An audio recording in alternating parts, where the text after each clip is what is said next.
சிங்காசனத்திலே வீற்றிருக்கிற சர்வ வல்லமையுள்ள தேவனுக்கு மகிமை உண்டாவதாக. கிறிஸ்துவுக்குள் அன்பான சகோதர சகோதரிகள், உங்கள் அனைவருக்கும் என் அன்பின் வாழ்த்துதலை தெரிவித்துக் கொள்கிறேன்.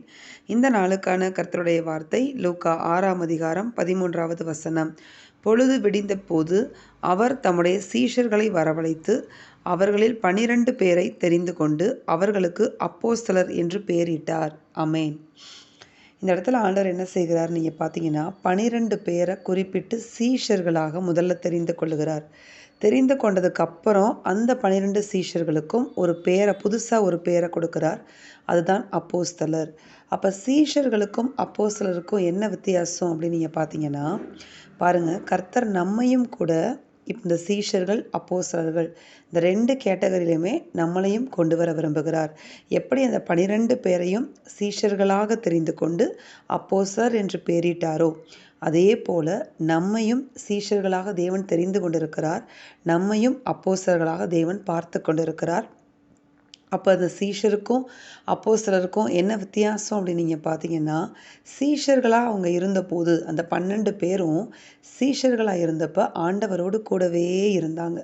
அப்படி தானே? ஆண்டவரோடு கூட இருந்து ஆண்டவர் செய்த எல்லா காரியங்களையும் பார்த்து கொண்டே இருந்தார்கள். ஆண்டவர் அவங்களுக்கு என்னெல்லாம் போதிச்சாரோ அதையெல்லாம் கேட்டுக்கொண்டாங்க, கற்றுக்கொண்டாங்க. ஆண்டவர்கிட்ட நிறையா ஆண்டவர் மேலே அன்பு செலுத்தினாங்க, அவர் கூடவே இருந்தாங்க. இதெல்லாம் சீஷர்களாக இருந்தபோது செய்தார்கள். ஆனால் அப்போஸ்தலர்களாக அவர்கள் மாறின போது என்ன நடந்துச்சுன்னு நீங்கள் பார்த்தீங்கன்னா, அவர் ஆண்டவரை மரித்து அவர் உயிர்த்தெழுந்து பரமேறி போனதுக்கப்புறம் அவர்கள் என்ன செய்தார்கள்னா, ஆண்டவருடைய சார்பில் நின்று அவர் செய்த ஊழியத்தை தொடர்ந்து அவர்கள் இந்த பூமியில் ஆண்டவருக்காக செய்தார்கள். அப்பொழுது அவர்கள் அப்போஸ்தலர் என்று அழைக்கப்பட்டார்கள். ஆமென். இந்த 2 காரியத்தையுமே கர்த்தர் நம்மிடத்தில் எதிர்பார்க்கிறார். ஒன்று, நாம் சீஷர்களாய் ஆண்டவருக்கு இருக்கிறோம். நம்மை தெரிந்து கொண்டிருக்கிறார். எப்படி தெரிந்து கொண்டிருக்கிறார்? சீஷர்களாக தெரிந்து கொண்டிருக்கிறார். அப்போ சீஷர்கள் என்ன செய்ய வேண்டும் அப்படின்னு நீங்கள் பார்த்தீங்கன்னா, ஆண்டவர் கூட அவர் பாதத்தில் அமர்ந்திருக்க வேண்டும், அவரோடு கூடவே இருக்க வேண்டும், அவர் போதிக்கிறதை நாம் கற்றுக்கொள்ள வேண்டும், அவருடைய வார்த்தைகளை நாம் கேட்க வேண்டும். அதாவது அவரோடு கூட பயணிக்கிற வாழ்க்கை தான் சீஷத்துவ வாழ்க்கை. அடுத்ததாக அப்போஸ்தலர்கள் என்று நம்ம சொல்லியிருக்கிறார் இல்லையா? அப்போஸ்தலர்கள் என்று சொல்லும்போது நாம் அவருக்காக செயல்படுவது.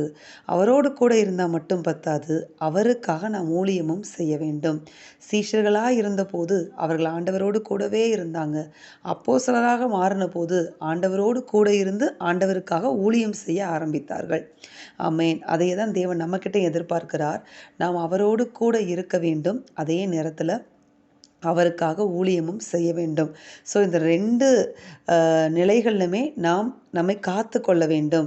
நாம் சீஷர்களாகவும் அவருக்கு இருக்க வேண்டும். சீஷர்களாக இருக்கிறதுனா என்ன? அவரோடு கூட இருக்கிற அனுபவம்.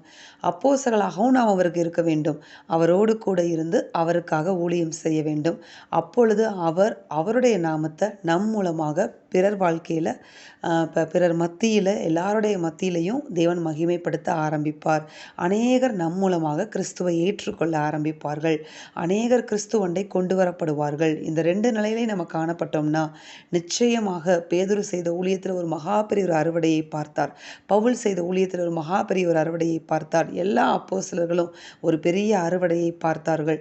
அதே போல நாமும் நம்முடைய ஊழியத்தில் அந்த பலனை பார்ப்போம் என்று ஆண்டவர் சொல்லுகிறார். ஊழியம் செய்கிறதற்கு மேடை தான் அவசியன்றதே கிடையாது. நாம் எந்த நிலையில் இருந்தாலும் நம்மை சுற்றி இருப்பவர்களுக்கு ஆண்டவரை பற்றி சொல்லி ஊழியம் செய்ய நம்மளால் முடியும். ஸோ ஆண்டவரோடு கூட பயணிங்க, ஆண்டவருக்காக ஊழியம் செய்யுங்க. கர்த்தர் உங்களை நிறைவாய் ஆசீர்வதிப்பார். உங்களை சீஷர்களாக பார்க்கிறார், அதே நேரத்தில் அப்போஸ்தலர்களாகவும் பார்க்கிறார். நாம் பாக்கியம் பெற்றவர்கள். ஏன்னா நம்ம அவருக்கு சீஷர்களாக அவர் நம்மை தெரிந்து கொண்டிருக்கிறார். நமக்கு அப்போஸ்தலர் என்று பெயரிட்டிருக்கிறார்.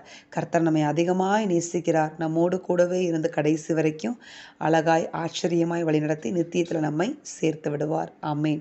நாம் செபிப்போமாம். எங்கள் அன்பின் பரலோக பிதாவே, நீர் கொடுத்த அந்த வார்த்தைகளுக்காய் ஸ்தோத்திரம்.